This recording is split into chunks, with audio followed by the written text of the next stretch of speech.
कला मस्तिष्क के रिवॉर्ड पाथवे को सक्रिय करती है। यह है डोपामाइन, खुशी का संदेशवाहक। जब हम संगीत सुनते हैं तो ये रसायन निकलता है। इस आंतरिक शांति को महसूस करें। यही भावनात्मक संतुलन है, सेरोटोनिन का जादू। जब शरीर खुशी से झूम उठता है तो ये एंडोर्फिन्स रिलीज करता है, जो दर्द से प्राकृतिक राहत देते हैं।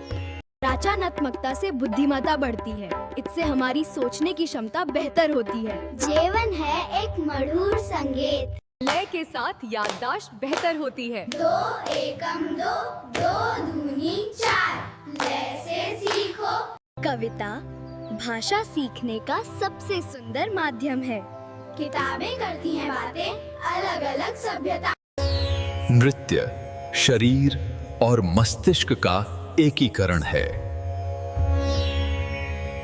कला हमें भावनाओं को समझने में मदद करती है, जो हमें एक दूसरे से जोड़ती है। संगीत और नृत्य के माध्यम से हम चिंता की जंजीरों को तोड़ सकते हैं। अपने मन को आजाद महसूस करने दें। अपने डर को जीतकर उसने मंच पर कदम रखा।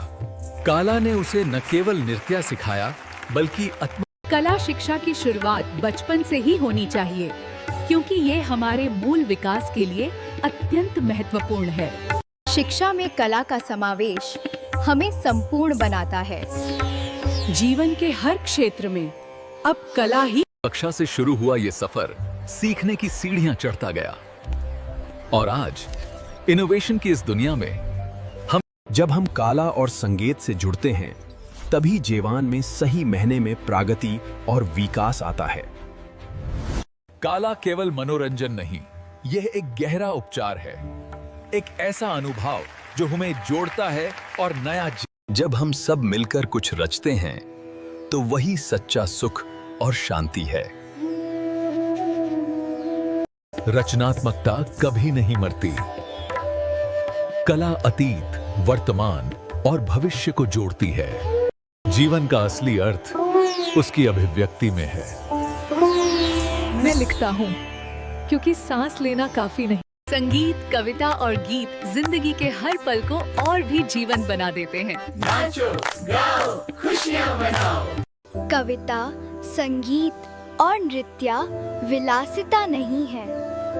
यह मानव आत्मा के लिए, हमारी आत्मा को सिर्फ सांस लेने के लिए हवा नहीं चाहिए, उसे सपनों को पंख देने के लिए आजादी चाहिए।